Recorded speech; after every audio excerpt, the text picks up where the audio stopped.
This is James Taylor, and you're listening to The Creative Life. This is The Creative Life Podcast with James Taylor, episode number 2.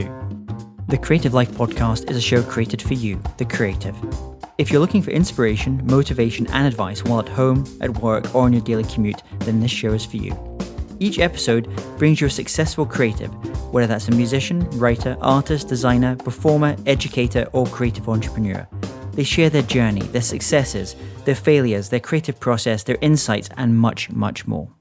Hey, it's James Taylor, and it's my pleasure today to welcome Jessica Lark. Jessica is an author, artist, humanitarian, military wife, mother, photographer, and instructor. She says, "Fear is the death of creativity, joy, and passion. Fear keeps us from our purpose. Eradicate fear and you will conquer the world." Her most recent novel is The Reliquarian, and a very interesting project, and we're going to talk to her about that as well. So first of all, Jessica, welcome to the show. Thanks for having me. So share with our listeners what's going on in your world just now. A lot of snow at the exact moment.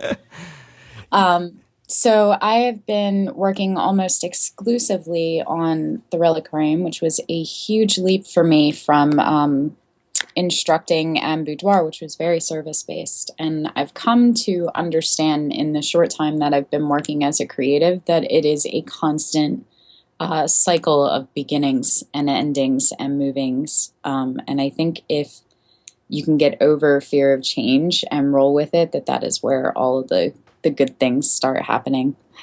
So when you're on a flight and some sit next to you and they ask you, what do you do? Which is the thing is actually is strangely it's a very American thing as well. I traveled I lived in America for many years and now live in Europe, but it's in a lot of other countries that's not the first thing they usually say. But in America, it's like, what do you do? What's your profession? So what is the one word thing that you respond to when they ask you that question? I create. You create. And one of the things I was reading recently was a really beautiful blog post you did about this idea of beginner's mind. It's okay to be a beginner. What was the kind of the thinking behind that post you did? So F-Stop Lounge asked me if I would come on and be a guest writer for them, and the first article I wrote was called "The Worst Boudoir Photographer Ever," and it worked exactly how I hoped it would, because people love to love and they love to hate almost as much. And so a lot of people shared the blog from a place of negativity, actually just looking off of the title and the terrible images, and they were wretched. And other people wrote me and said, "Oh, how dare you call yourself an instructor and a leader in the industry when you're bashing this poor girl." And here, these were actually the images from my very first session that I ever did. And I thought that it was really important for people to see that, because I remember doing the same thing when I started, where I looked at these really amazing artists and these incredible creatives that were creating these images that I would only dream of ever being able to create. And you forget that we all start at the same starting line, that we all suck at the beginning, and I'm reminded of that constantly. I'm reminded of that very constantly right now, because my daughter just started viola lessons. But I was so proud when I could make out that she was playing Twinkle Twinkle Little Star. And I wish that we had the ability to have that kind of pride and encouragement with everyone that we come across, because I think when people are beginning, they get met with a lot of resentment and a lot of fear-mongering, even from people that they love. And we're told to be responsible and be reliable and make good choices and find a steady job with good benefits. And that's really just another way of saying, be mediocre because I'm afraid for you.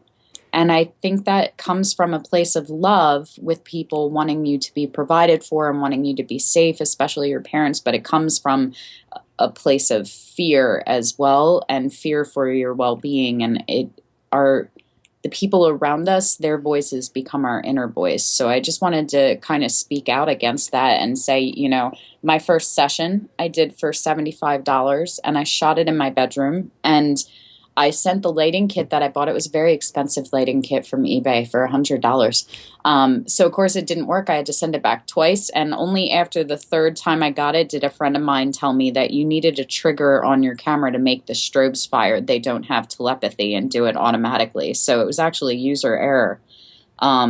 So I shot the whole session on the modeling light, and I made every mistake that you could possibly make. It was amazing. What I find really interesting about that piece as well is you speak to something which is, you mentioned it right at the start there, that so often it's easy as creatives to compare our back shop to someone else's front shop. We see these people, whether it's photographers or artists or musicians or writers, in their most around times of launches, and they just look amazing. It looks the work looks incredible, and then every day we're going through the day-to-day things of this lighting kit isn't working, this particular song lyric isn't happening. You're kind of struggling as well. So that took real courage to write a piece like that as well, because you must have known you're going to get your fair share of haters as well. And I do, but I've never been afraid of that, because I've found that they judge anyway. When I was just started, I was judged and I was called a momopher and a girl with the camera, and I didn't know what I was doing, and I didn't. I literally just went in and said, I'd like to buy a camera so I can become a professional photographer. I'd never taken a photography class. I had no friends in the industry at that point. It was just something that I was going to do all of a sudden. And I've always been that way. I'm very tenacious like that. I think my mother wishes I was a little bit less so, actually. And I think that kind of courage is what's necessary to cover ground quickly, because if you're paying attention to everyone watching for your misstep, then you never go anywhere. And you got that first camera. How did you start to learn your craft as a photographer initially? So it actually found me a little bit by accident. My very best friend, when I was newly married, she passed away from a very rare kind of tissue cancer a couple of weeks before the wedding. And couple of days after she passed, I found out that I was pregnant with my daughter. And so I was in this really deep state of emotional instability and mourning and joy, and it was just a lot of conflicting emotions. And for me, art is a way of processing, and they say tortured artists make for the best artists, but I think that comes from the idea that we speak to things that are deep within us that we don't know how to give words to, and when we create and we touch on that gets trapped in the work, and that speaks to the other people that feel the same way. Really when I'm creating, all I'm saying is, this is what I feel so deeply right now. Do you get that? And somebody that loves that piece goes, yeah, I get that. That's really where the connection is. So I had started creating a body painting series, and I picked up a camera just to photograph the work because it was a living canvas. So it wasn't like all my other paintings that sat in a pile of canvases when I was done or ended up on someone's walls. And then one of the girls that came in and posed for the body painting said, would you please do some pictures? My boyfriend's leaving for war. I want to do some World War II Varga Girl style stuff. And I said, sure. And those are actually the images that are in that first blog post for the worst boudoir photographer ever. And it's important to note, she loved them. And at the time I did too, because it was the best that I could create. Now I look at it and none of those would make my portfolio. But at the time I was like, God, I nailed it. Mm-hmm. And it was interesting though, because she called and she asked me to do it. And I said, yeah. And she goes, well, what are your rates? And I remember holding my hand over the phone and leaning over to my husband and going, she wants to pay me. And him going, we'll charge her. And I was like, oh, I'm very expensive. It's going to be $75. And she came, I did her hair and makeup myself. I shot her in my bedroom. And when all was said and done, it was 3 hours. I gave her diskette images with the copyrights because I didn't understand the difference between copyrights and printing rights at the time. But I remember closing the door and just doing simple math in my head and going, $75, 3 hours, I just made $25 an hour, which is more than both of my parents had made at jobs that they have hated Yeah, their and entire you were doing lives. something you loved and you were getting Yeah. joy from. Yeah, I was playing dress up. I was doing the same thing that I spent my time doing when I was 7. We were playing with lipstick and curlers and giggling, and I was creating art from that. And it was the most amazing revelation to have money in my hand for something that I would gladly spend my time doing for free. And I think that that is the biggest lesson, is that people always feel like they have to have this responsible job and that the things that they love are for play. But I'm a huge believer that profit will always follow passion. And the problem is people are always chasing after profit instead. And then how did you go from, there was that initial shoot to, I mean, these beautiful photos that you create today as well. Talk us through that kind of that learning journey. What did you have to learn? What did you have to, were there kind of mentors that you had to seek out? Were kind of peer groups that you had to kind of find in order to kind of hone your craft?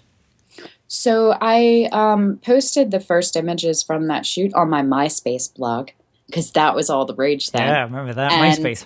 yeah, and then I got 2 more messages from other people that saw the blog on there and asked me for my rates and came in for sessions. And really within 6 months, I was working full time without realizing, until I found my peer groups, that I really had no business being in business, because I didn't know anything. But I cashed the checks anyway.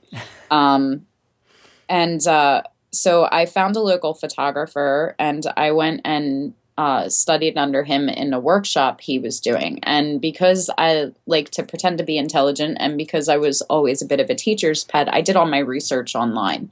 So when he started, he said, does everybody at least understand the 3 things that change light in your camera? And I raised my hand like, oh, me, I'm a teacher's pet, pick on me. I looked up the answer on Google. And so he called on me, and I was like, it's the shutter speed, the aperture, and the ISO. And he went, the ISO? And I was like, yeah. And he's like, oh. And the look on his face was, oh, this is going to be fun. But he went and he turned my camera to manual. And because I was shooting on complete auto, so I wasn't actually taking any pictures anyway. The camera was doing it for me. And I couldn't understand why I could see these beautiful scenes and the camera was turning out black pictures, because I knew nothing about photography. And that's all. I think I got 2 pictures from that entire day, and I probably took 3,000 that were any kind of standard, even to a beginner. But it was a really, really good learning process for me to just move the buttons and sort of start to understand, oh, when the cog goes this way, the light goes up. And, it was so rudimentary, and I didn't actually understand anything of what I was doing, but it was like just a hands-on kind of process. And I've always been that person. So for the most part, I'm extremely self-taught. But I'm also knowledge hungry all the time for everything. So I have no problem sitting and listening to podcasts and watching YouTube videos and going to classes all over anything I can get my hands on. And, the internet is essentially this treasure trove library of information on anything you could want to learn. And for the most part, you can find out enough, I think, to be sufficient with free education materials, which I think is amazing. And my dad is always teasing me because he doesn't have a computer, and he says, you have the entire world library of information at your fingertips. And what do you guys do? You fight and you watch cat videos. And it was actually pretty accurate. And then when you work with clients, a client comes to you, and where do some of the ideas come from for you in terms of how you're going to put a set together, the kind of the vibe that you want to create, and how do you go about kind of developing those ideas?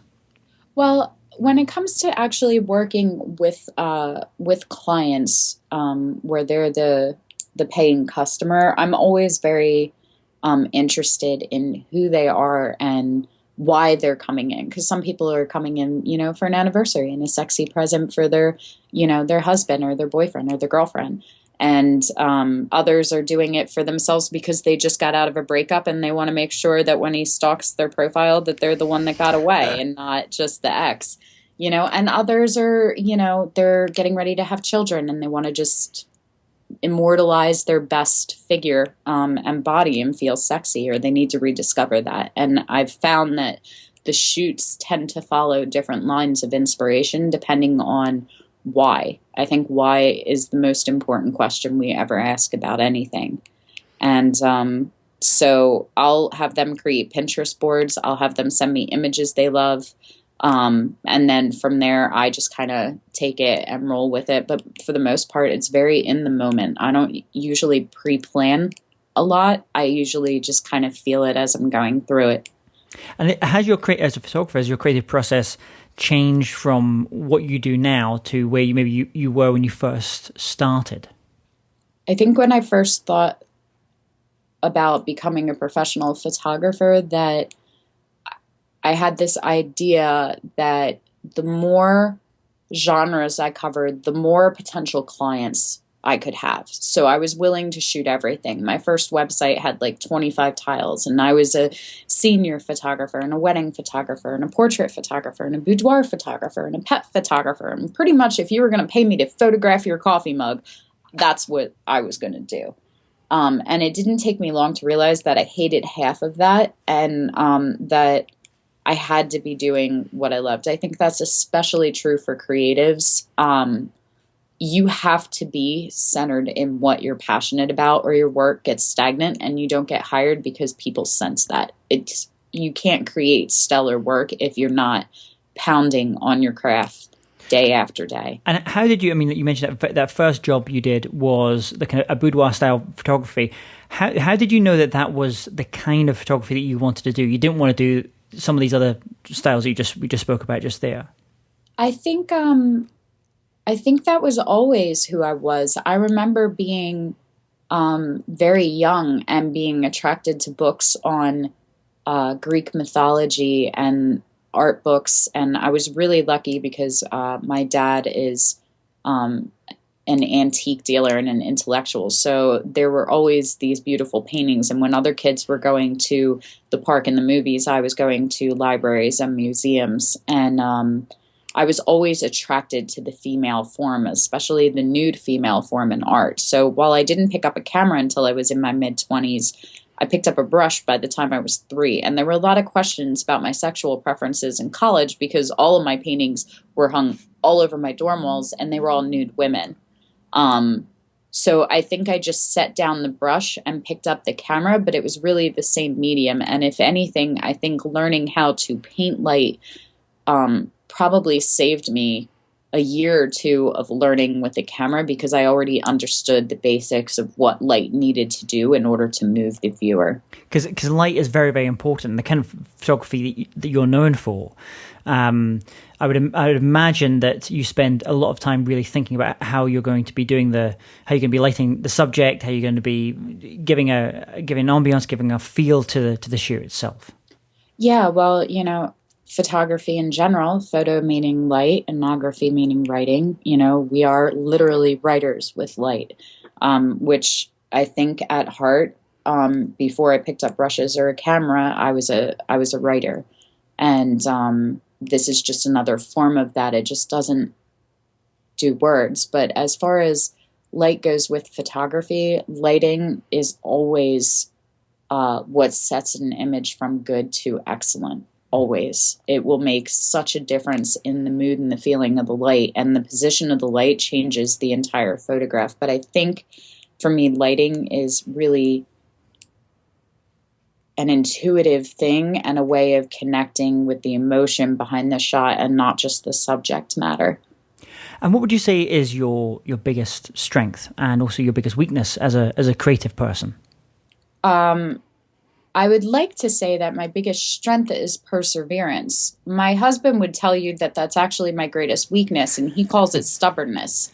And I think it's both. And I think that's true for a lot of us, that what is our greatest characteristics are both strengths and weaknesses, good and bad. It just depends on the situation. And learning when to exude those and set them aside is probably the key to a lot of success. So I'm stubborn and I'm tenacious and I don't know how to take no for an answer. And I think that pushes me a lot further than other people will go. I think not being afraid of hearing no and not being afraid to fail is probably a big part of it, more than talent or ability or knowledge that I've carried. Is just the fact that I'm okay with failing. I'm okay with falling flat on my face. And I'm still the kind of girl that not only gets up on the horse or gets back on the bike, like I will jump off the branch and just hope that I can build wings on the way down. And sometimes I don't. Sometimes I fall and sometimes I don't get up right away and I have to really like dust myself off and heal a little bit before I get going. But I am always the girl that shows up to the fight, even if I know I'm not going to win it. And on that note, I mean, tell us about a specific time when you worked on a project, you gave it your all, you gave it your heart and your soul, but for whatever reason, it just didn't work out like you'd hoped. And more importantly, what were the lessons that you took away from that experience? I don't know that there's any that I can really say, like, I really failed at this and didn't win, because I believe that failure is temporary. And when people say they failed, what they're actually saying is they quit, they gave up. That is the only time you've ever failed at something, is when you got knocked down and went, forget this, I'm out, and sometimes it's okay because we move on and sometimes, and this is where stubbornness is a bad thing. Sometimes you're hitting yourself against a brick wall and then you take a step back and go, oh, there's this door right here. Maybe I should just walk through that. And I've barreled through a couple of walls just for somebody to say, you could have used the stairs. But there's lots of little ones. Like, it took me a couple of years before I got a class at WPPI, which I really wanted to teach at. And I had to hear no quite a few times. And for a lot of people, after they hear no, they go, oh, okay. And they go find something else to do. There's other platforms. Like, I read your blog on Creative Live. I really wanted to teach on Creative Live at the beginning. And I put in and I bugged all my friends to put me in as an instructor. And I didn't get that one yet. An important word there is yet. Yeah, exactly. And I always follow that. Like, I don't hear no, I just hear not right now, not yet, you're not ready. And I'm okay with that, because that means there's still things to learn. But I've also learned that because I keep at it, that a lot of times what I'm chasing might elude me. But it tends to come back around, and I tend to get offered those opportunities later, honestly, when I've proved my worth. When they can look at it and go, it's a benefit for us to have her. And so if they're not seeing that when I approach them, that just means that I have more work to do to prove that I'm actually a valuable connection.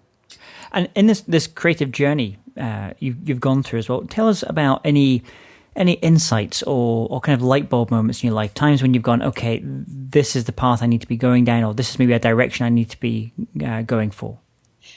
So I think my life is full of little ahas all the time. I have like collections of notebooks and things that I'm always writing down thoughts as I'm inspired for art and for writing and for projects that I'm working on and things I'm trying to do. But I think the biggest one is that usually when you put out into the universe that you want an opportunity or you want something to happen, you do get the invite for it, but it comes packaged around everything that you fear. So for me, I was playing as a mommifer and, occasionally getting paid for some photography. And I kept... This is a word I don't actually know. What is a mommifer? A mommifer, okay, so with guys, especially in boudoir, they call you a guy with camera, a GWC, and that's basically a guy who's using a camera to try to talk a girl out of her clothes, because it's the only way he can do it. Okay. So a mommifer is pretty much, it's an American term. It's a stay-at-home mom, and someone that picks up a camera and goes, oh, look, I'm a photographer now. And they're really not. They're really a stay-at-home mom that occasionally takes pictures and is just...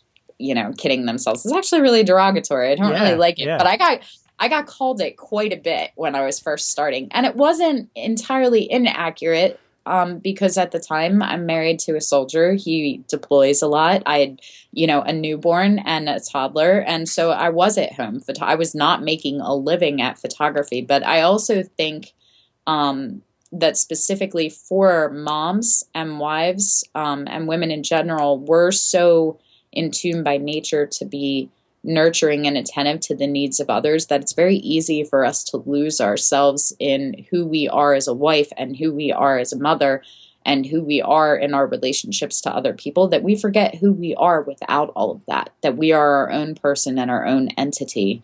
And was that term being directed at you from men, photographers who were just, they were just being sexist, frankly, or was it actually being directed to you by women that were working as professionals within the industry that just? No, it's both. And I've found that the people that are the professionals that discourage other beginners also are coming from a place of fear. And really all that says when they say you're not good enough, or they say that, you don't have talent, or you're not a real photographer, which I don't know what that means, because I think anybody that takes, all of us, that's the universal thing. All of us now have cameras on our phones and stuff. Everyone's a photographer.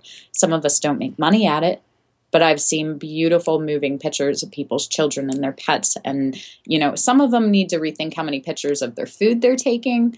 But, as a whole, like, photography is really just a way of saying this is important enough that I want it to matter after the moment passes. And I think that's really sacred. And the people that discourage that, and especially start discouraging people from pursuing that as a potential career, are really just saying, I'm afraid that you'll come in and become my competition, which really tells you how they feel about their own work and their own stability and their own potential in the industry if they feel like they have to safeguard. I always know who is doing well by watching how they answer people that are new, that ask them questions. So one of those aha moments for you then was kind of realizing that there's going to be people out there that are going to call you terms like that, but you just have to kind of deal with it. Or what were some of those other aha moments around that? Well, it's twofold, because it was interesting, and going back to people telling you how they feel about themselves by how they criticize you. The same people that gave me a hard time or had, less than nice things to say as far as the fact that I wasn't making money and I was a mammifer. Now they criticize me, and I've been called an extortionist because I make $3,000 to $5,000 a session every time I pick up my camera, and I'm a sellout now, and it should be about the art. So there really isn't. It's such a small window, and it seemed like there was no tipping point. Like, it was a line that was like a centimeter wide that you were trying to walk on between what it means to be playing at it and what it means to be an artist, and then what it means to be a sellout. And I think that's very true. We say that all the time about musicians and actors, and, oh, they sold out now. Well, that's why they did it. They want it to be their career. And people always feel like with artistry, because it's about emotion and it's about art and it's about personal expression in dance and in music and in writing and in photography, that it should be only about those things. But they have bills just like the rest of us. And it's almost as though we think they should kill themselves at a desk job and have the art be just for art, rather than giving them the opportunity to make a living, let alone a good living, doing what they love, so that they can really deep dive into that full term of expression. So, the bottom line is that people judge anyway. And when they do, they're telling you about them, not about you. And what advice would you give to, let's imagine there's that person like you, they want to, they're a mom, they're a wife, and they have this creative thing they want to express, whether that's in photography and writing or whatever the thing is. What advice would you give them as someone that's kind of started on that journey, gone through it, and had success? I think we have it beat into our heads from the time that we're children to be responsible. When my children were 2 and 4, he wanted to be a dinosaur and she wanted to be a princess, and I bought them crowns and dinosaur outfits. And then, by the time they were 5, we started explaining to my son that he's not in fact a reptile. And we explained to Katie that America doesn't actually have a monarchy, so the chances of her becoming a princess are low. And then so they moved to like actors and astronauts and and then people start telling them that it's a 1 in a million shot that they'll get to be the next Beyonce, or they'll get to be, the next Aerosmith. And, as they get older, we tend to push against their dreams and their natural talents all the time, and discourage them for safety and security. So whether you're a stay-at-home mom or a career woman, whether you are working on Wall Street or, working at the checkout counter at the local grocery store, whatever you are doing, money is necessary, but it is not the only thing. Time is your most valuable currency, and it is the only one that you do not get more of. And most of us now are at least a third, if not halfway through our lives. And if you are not spending your time doing something that makes you happy, you are wasting it. And it is the most precious thing that we have to spend. I don't spend my time doing anything that doesn't make me happy. And every time that I have been brave enough to do that, the money has followed. And it's interesting. I was talking to another writer recently, and he expressed it in his book. He just said the way that he explained it was that early on, when you're a kid, you get the crayons, and at some point you get to, about 10 or 11 or 12, and essentially the crayons got taken off you, and you get given textbooks and go to school and do all that thing. And then he said often what will happen is for people, especially after either big birthdays end with 0, or big life events where that's losing someone close or having an illness, or maybe children they've left home and or they're at school now as well. They essentially say, "I want my crayons back." I want to get back to that thing that feeds me. I mean, you mentioned that thing that kind of gives you joy. Spending time on that thing that kind of makes you happy as well. Yeah, and we've pretty much. I don't know if this is entirely worldwide. I'm sure at some point it becomes more of like a first world country thing, but it's definitely prevalent in America. We tell people to bank on the idea that if they spend their life studying in school, which is really just memorizing facts, we teach people how to be good workers, not how to follow dreams and create in school. And then we tell them to get a steady job with good benefits and good pay and be responsible and contribute to society and fit into our standard box. And if you do that until you are 65, and if you, pay attention to what you eat, you'll get to live to say 80 to 100. When you're 65, then you can buy your freedom with your retirement and your pension to spend your time the way you want. But the time from when you're, say, 15 to 50, I would say, are the years that you are most able to fully express everything that you wanted to do. There is nothing that you cannot make money at with enough creativity. And we're talking to creatives, like whatever your thing is, whether you're picking up a camera or drumsticks, or you're picking up your ballet shoes or a paintbrush, whatever that is, you're a creative. So get creative outside the box of just your genre of art. Get creative with the idea of how you make money and what you do, and find a good mentor, because a good mentor can take you further in a year than school has taken you in 12. And I think that is the essential thing, is don't bank on the idea that you're going to get a chance to do it when you're older, because for a lot of people, we don't get that luxury. And it seems more prevalent. Yeah, I mean, you spoke as well about having, whether regardless of which art form, and trying other art forms as well. So it sounds like you've also gone through a bit of a journey of being a photographer, but now you're involved in some other kind of cool stuff in terms of writing novels about the Reliquarian as well, and teaching. I know you do some kind of like retreat style teaching. So talk to me now about kind of how you kind of divide up your time as a creative. What kind of projects you're currently working on about that, and that Reliquarian project. A little bit more detail on that. So the Reliquarian, and this was mine, and I think that's a constant struggle with what we were talking about before, with how to be a creative in a world that wants you to be ordinary. So even though I was being a creative, I wasn't being kind of creative that I wanted, but I built an amazing wedding photography business where I was making $8,000 to $12,000 per event. So I could essentially shoot 10 weddings and make 6 figures. That was a hell of an accomplishment for a little girl that didn't go to college and was a mama for, to do that in 3 years. And then I went to my husband and said, I don't want to shoot weddings anymore. And there was a moment where I think he considered divorcing me.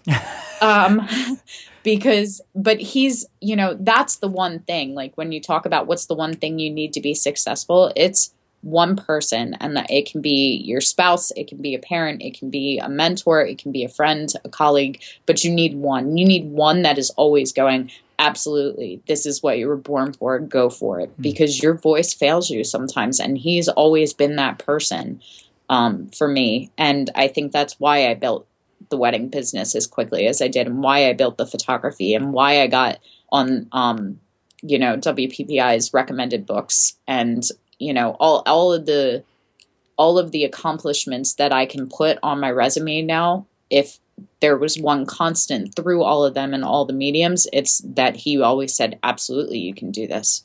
But when I said I wanted to give it up, he asked why. He's like, you're doing what you love. You're an artist now, you're a photographer, you love weddings, which I do. I'm a hopeless romantic. Why are you going to set that and all the income aside? And I said, because I still want to write the book. And that was something that I started writing when I was 10 years old, before they told me that I would never make any money at it and I should pick something more practical. And did you feel that you had to stop the wedding in order to give yourself the time or the mental space in order to work on that book? Yeah, so I've been working on it. Like, I picked it up and I got brave enough to go, okay, I'm going to do this. And we just started year 3. I invited a bunch of my favorite creatives to come spend a weekend and have an adult sleepover, slumber party, essentially. And I gave most of them a lot of wine in order to tap into all their creativity and potential. And for 3 days, we just sat in my studio and I talked about this project, and I pulled in fashion designers and pottery sculptors and a culinary artist that makes these incredible cakes that will give you diabetes just by looking at them. And, videographers and all my favorite creatives I had met over the last couple of years, and said, this is my project. This is what I want to do. And I would like all of you to be a part of it. And in 3 years, I created 8 images and wrote the first 2 chapters of the book, because I was so busy doing all of the responsible things that I just couldn't put the time in. And it was the same thing. It's the same thing people that have a desk job feel like. They have to do their desk job. They have to take care of their families. And then if there's any time left over, they can go do that thing that they love. They can go in the garage and bang on the drums. They can, go take some photos. They can go paint a little bit, but it's only with the leftover time. And I don't think that anything can become what it's meant to be if you don't give it your energy and your focus. So it was kind of a, put up or shut up kind of thing, because I spend all this time telling people, yes, quit your day job and do what you love. Yes, you can do this, and coaching people through it with the Arcanum. And I wasn't doing it, even though I was so close to it with photography and my clients and teaching. And I was doing so close to what I wanted to do, and I got right up to the finish line and then set it on the back burner. So for me, it was, if I want to do this, then I have to put my whole heart into it, and I have to be willing to make the sacrifices and step onto dangerous and unknown territory. And every time that I do that with a new project, from art to photography, from photography to writing, from photography and writing to teaching, and now to, the personal project, it's always beginning again and starting new. And it's always life-changing for me. And what was holding you back from making that decision? Okay, I'm going to do the book. I'm going to do this. The Reliquarian project. What was the thing that was holding you back from maybe doing that sooner? Fear. It's always fear. Fear is always what holds you back. How did that represent itself? I mean, what was kind of going on in your head at that point? I had established myself very well as a boudoir photographer, and I was, I was making a lot of money from weddings. So setting weddings aside for the time, and deciding that time was more important than money. It sounds very romantic and understandable, and everybody can say yes, of course, but we still have mortgages to pay. And so that was a big chunk of the income that we had built our lifestyle on, that I had set aside. And then, the other thing was that I had built a very lucrative and big teaching career, both around the Arcanum, which I teach at and mentor online to people all over the world. And also I teach on stage at a lot of the expos, and I do the Nourish retreats. And so it's hard for me to feel justified in teaching people how to run their wedding photography business when I'm not shooting weddings anymore, or teaching people how to run a successful boudoir studio when I'm cutting my sessions back to the minimal amount I need in order to support my family so that I can spend all of my time doing what I love. Because the Reliquarian won't make money until it's done, and it's a years out project. I know that it is. Both from the writing and the creating standpoint. So essentially, I'm doing the same gamble that people that put their money in stocks and investments do. Like, hopefully, at some point, this will pay off. But even if it doesn't, even if it never makes a dollar, to say that I had the courage to do it, I think will mean more to me in my last moments than to say that I made money. And what's the best advice that you've ever received about having kind of happiness and success as a creative? To spend your time the way that you want. You know, I think the thing that really kicked it over for me, and the thing that made me set everything down and focus on this full time, was that I was very, very close with my father-in-law. And, you know, the last time that we took him to the hospital a few months ago, the last conversation him and I had in his home, I was getting ready to leave, and I was telling him about the latest things that I was working on the project with props. And he looked at me and he said, "You better hurry up and finish it, girl, because I want to go to the red carpet movie before I die." And he died a couple of weeks later, and I was the one that was sitting at his bedside. And I've worked for the Now I Lay Me Down to Sleep Foundation, which does portraits of terminal newborns before they take them off of life support in the hospital. It's heartbreaking work, but I have been around and seen my fair share of death in the moments of dying. And so I thought that better prepared me, but it was the first time that I'd sat and held the hand of someone that I very much loved and admired. You know, and he was someone else that, you know, always said to me, you know, all you need is the courage and the gumption to do it. The rest follows. And I think he said that from a place of remorse, because he didn't do all of the things that I think he was capable of. So he sort of vicariously pushed his children, and by extension me, who I started dating his son when we were teenagers, to go follow ours. And, you know, I think that's its own success when you see people that you love and that you care about moving forward, which is why I think teaching really resonates with me too, because their achievements are celebrated as much as my own. So I think really it's just the courage to go do it. I think that's the most important lesson that we get told is, this is the time, this is the only time, this is what you have right now, and the rest is not promise. And you will regret not having the courage to go do it. And by the time you realize that you should have had the courage, the moment's usually passed. And is there a personal habit that you have, or a daily ritual that you think contributes to your success and happiness as a creative?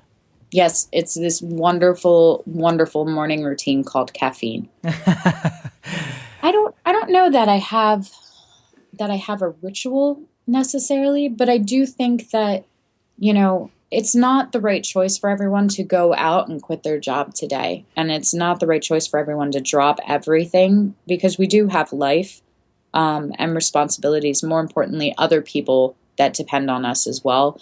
But I think that you should put time towards your dream every single day, whatever it is. You know, even if you're just scraping at a concrete wall with a spoon, and that's how it feels sometimes, you know, that eventually that wall gives way, you know. And so I think the best ritual is just to set aside time, 5 minutes an hour, 1 hour a day, you know, stay up an extra hour, but don't work harder for somebody else than you're willing to work for your own aspirations. And do you have an online resource or a tool like an Evernote that you absolutely love?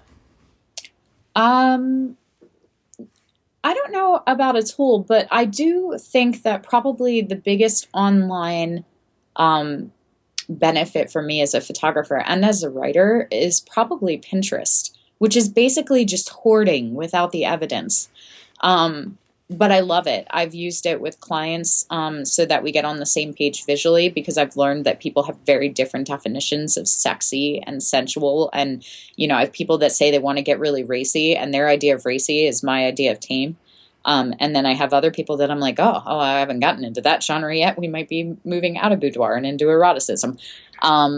So it helps people, I think, where words might fail to get on the same page. But I have collection boards for fashion and for different makeup tutorials that I want to use, and for different writing prompts and education resources. And, personally and professionally, I use that website all the time. It's one of my favorites. Great. And if you could recommend just one record or book to our listeners, what would it be?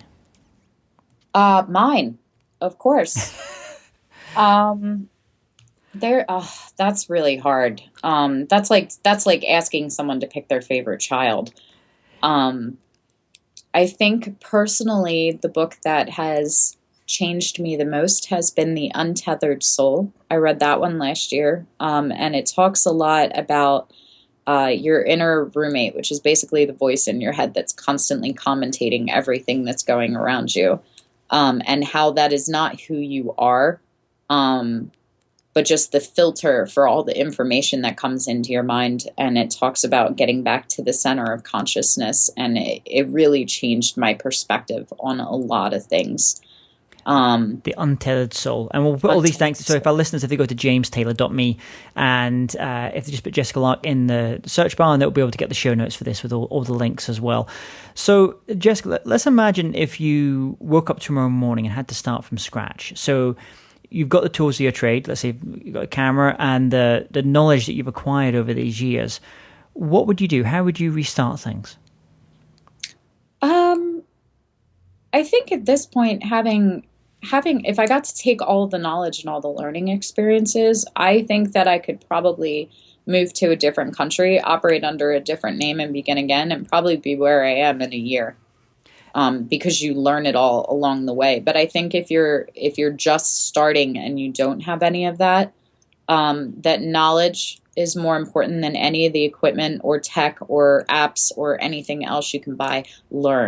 Learn as much as you can. Borders and Barnes & Noble and the other bookstores around here hated me because if I couldn't find it and I couldn't afford it when I started on a shoelace budget, I would buy a cup of coffee and sit in a cafe and just read as much as I could. If you are not a reader, then go to YouTube. If you can't learn via YouTube, then work for free for someone and mentor under somebody. I think mentoring is the most highly underrated form of education that there is, and that has always taken me way further because I'm a hands-on learner and make a ton of mistakes, mess up constantly as much as possible, because you learn more from making mistakes than you ever learn from getting it right. When you get it right, people go, good job. When you mess up, everybody's more than happy to tell you that you messed up and what you did wrong.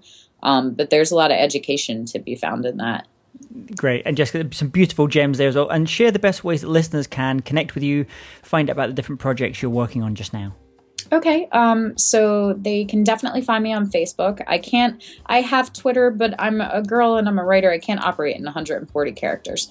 But Facebook is facebook.com/Jessica Lark. And just look for the little blue verified check mark and you'll know it's me. I'm on Twitter. I'm on Instagram. I'm on Pinterest. JessicaLark.com and TheReliquarian.com. If you go to JessicaLark.com, there's a link for those of you that cannot spell it, which my husband is always criticizing me for. Great. Well, Jessica, thank you so much for coming on the show. We'll put all the links to this on the show notes. People can check that out and see what you're up to. Thank you so much for coming on the show. I wish you all the best with the Reliquarian and look forward to seeing your creative career go from strength to strength. Thank you so much, James. Hey, James Taylor here again. And if you're interested in living a more creative life, then I'd love to invite you to join me as I share some of the most successful strategies and techniques that high-performing creatives use. I put them all together in a free downloadable ebook that you can get by going to jamestaylor.me. That's jamestaylor.me to get your free downloadable ebook on creativity.